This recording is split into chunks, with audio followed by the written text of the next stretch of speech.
매일 잠언 묵상 버전 2번째 10장 불의로 재물이 가져지는 위험. 부정하게도 재물이 쌓여지는 위험. 오늘 본문 1절에서 3절 말씀을 한번 더 읽어드립니다. 솔로몬의 잠언이라. 지혜로운 아들은 아비를 기쁘게 하거니와 미련한 아들은 어미의 근심이니라. 불의의 재물은 무익하여도 공의는 죽음에서 건지느니라. 여호와께서 의인의 영혼은 줄이지 않게 하시나 악인의 소욕은 물리치시느니라. 죄로 인해 타락한 사람의 문제점은 정상적인 수준에 이르지 못해서 비정상적 수준의 인생이 허비되고 낭비된다는 것이고, 정상적인 수준에서는 또한 인생의 주도권을 자기가 쥐고 방황하며 헤매는 것이라 했습니다. 즉 사람을 보면 이제 문제점이 그거죠. 죄로 인해 타락한 사람은 가야 할 길을 걸어가고자 하는 마음이 없어요. 그러니까 삶의 열정이나 동기부여가 상실된 것이죠. 근데 또 삶을 살아야 된다는 그 열정과 동기부여는 가지고 있지만, 동기부여는 되었지만 삶의 주도권을 여전히 자기가 쥐고 있어서 인생길을 이리 갔다 저리 갔다 좌로 치우치고 우로 치우치면서 헤매게 되는 것이라 했습니다. 그래서 그것을 또 이렇게도 표현할 수 있죠. 삶을 대하는 자세가 마땅한 열정을 가지고 최선을 다해야 할 것인데 게으르고 나태한 상태에 빠질 수 있다는 것입니다. 그래서 오늘 또 제가 10장에서 읽지는 않았지만 4절에 보면 이런 말씀이 있어요. 손을 게으르게 놀리는 자는 가난하게 되고 손이 부지런한 자는 부하게 된다. 또 5절 말씀 보면 여름에 거두는 자는 지혜로운 아들이나 추수 때에 자는 자는 부끄러움을 끼치는 아들이다. 추수 때에 잠을 잔다. 참 너무 안타까운 일이죠. 그만큼 정상적이지 못한, 즉 삶을 대하는 자세, 열정과 동기부여가 상실되어서 게으르고 나태한 상태에 빠질 수 있다는 겁니다. 그런데 삶을 보니까 이거 내가 부지런히 최선을 다해 살지 않으면 안 되는구나. 삶이라는 것을 직시하고 열정과 동기부여를 가지고 덤벼들지만, 이 안타까운 것은 자기 삶이지만 또한 당연한 열정과 동기부여된 상태에서 삶을 살고자 하지만 그 삶을 예측할 수도, 삶을 지킬 수도, 삶을 보호할 수도 없더라는 거죠. 그러다 보니까 결국 열정과 동기부여가 도리어 서투르고 분주하게 만들어서 게으르고 나태할 때보다 더 큰 위기에 빠질 수가 있다는 겁니다.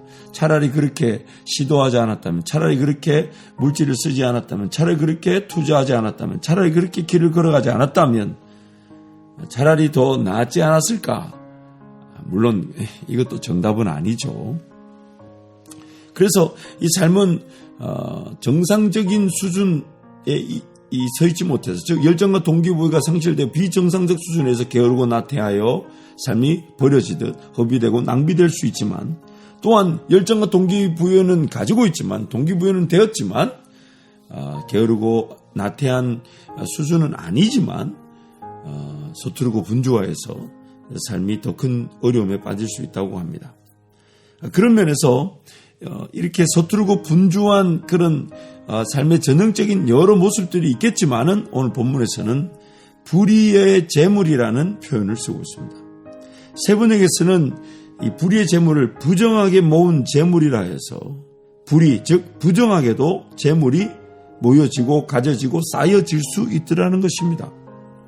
그래서 예수님이 마태복음 7장에서 모래 위에서도 뭔가 세워지고 지어지고 가져질 수 있지만, 그러나 그 나중에 차라리 가지지 않은 것보다 더 큰 수치, 즉 무너짐이 더 심하게 되는 수치와 부끄러움을 당할 수 있다는 것이죠. 부정하게 모은 재물, 불의의 재물, 이걸 영어로 보니까 참 재밌어요. 영어 표현은 일 같은, 일이란 말이 병들었다, 같은이란 말이 get이란 말은, 즉 얻어진 그런 말이잖아요. 병들게 얻어진. 그래서 이걸 부정하게 얻은, 또 병든 소득, 이렇게 해석되어질 수 있습니다. 부정하게 얻어진다, 병든 상태에서 얻어진다. 어쩌면 재물이 취해지는 과정, 재물이 쌓여지는 과정, 재물이 모아지는 그 과정이 병들고 부정한 것일 수 있겠죠. 혹은 취해진 재물이, 쌓여진 재물이, 가져진 재물이 베풀고 나누고 섬길 줄 모르면 병든 겁니다. 왜냐하면 여러분, 이 병들었단 말이 무슨 말입니까? 원활하게 영양분이 전달되어지고 또 전해지지 않는 상태입니다. 그래서 우리는 그것을 대표적으로 암이라고 부르죠. 암세포의 이 특징이 뭡니까? 받기만 합니다. 그래서 커지기만 하죠. 근데 내보내진 않습니다. 그러다 보니까 그 암세포가 자리 잡은, 즉 받기만 해서 암세포가 크게 자라서 그 기관, 그 세포의 그런 기능, 역할을 하지 못하도록 꽉 막고 있는 거죠. 이 병들었다는 가장 대표적인 증상이죠. 그래서 재물이 취해지는 과정, 재물이 얻어지는 과정, 재물이 쌓여지고 재물이 모아지는 과정이 병들거나 부정할 수도 있고, 또한 그 취해지고 가져지고 쌓여진 재물이 흘러가지 않는, 받기만 하고 곳간에 쌓아두기만 하고 모아두기만 하고, 그러니까 결국 그 재물이 쓰여지는 그 통로는 그냥 우리 가정, 우리 자식들, 내 미래, 내 노후 이런 것에만 쓰여지게 되는 거예요. 그 자체가 병든 것입니다.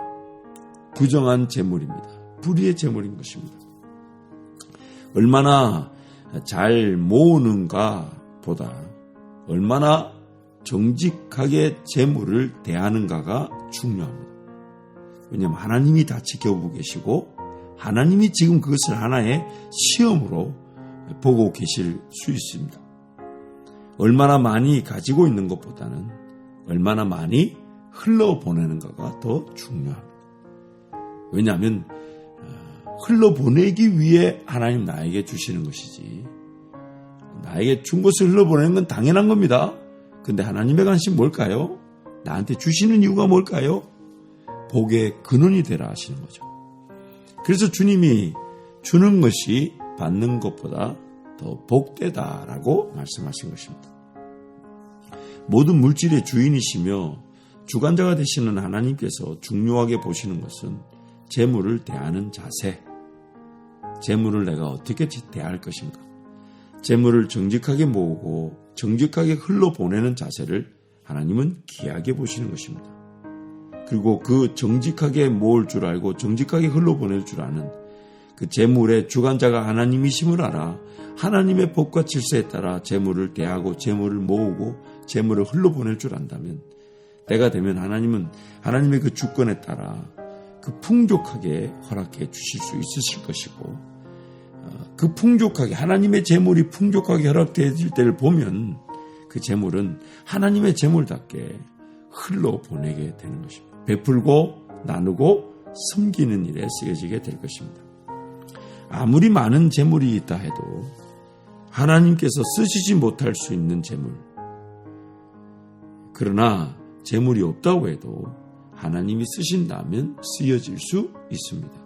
심지어 불의한 재물은 무익하여도 공의는, 하나님의 의는 죽음에서 건진다고 오늘 2절에서 말씀하고 있습니다. 오히려 재물이 없어도 하나님의 사람들은 줄이지 않게 하시나, 아무리 많은 재물을 가지고 있다 해도 그것이 악한 재물, 즉 악인의 소욕이라면 하나님이 대적하신다고 오늘 3절에서 말씀하고 있습니다. 그러면 차라리 재물이 없이 하나님을 안전하게 섬기는 것이 더 행복할 것입니다. 왜냐하면 내가 가진 재물이 하나님 보실 때 악한 것이라면, 즉 취해지는 과정이 병들었거나 혹은 흘러보내는 것이 아닌 붙들고만 있다면 하나님 그런 재물, 그 욕심을 대적하여 싸우신다 하니까 차라리 재물이 없이 일용할 양식으로 하나님을 예배하는 게 더 낫지 않을까요? 물론 하나님의 방식대로 정직하게 재물을 가지고 하나님 예배하는 게 제일 낫죠. 제일 나은데, 여러분 이 부분에 대해서 우리 자문에 대한 말씀 여러분 살펴봤지 않습니까?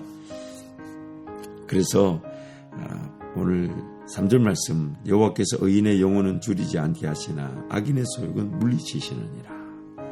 그러면서 오늘 잠언 10장 29절 30절에는 이런 말씀도 있어요. 여호와의 도가, 여호와의 질서가, 여호와의 법이 정직한 자에게는 산성이요 행악하는 자에게는 멸망이니라. 의인은 영영이 이동되지 아니하여도, 흔들리지 아니하여도, 악인은 땅에 거하지 못한다, 유리하게 된다, 방랑하게 된다, 헤매게 된다. 그렇게 우리에게 말씀하고 계십니다.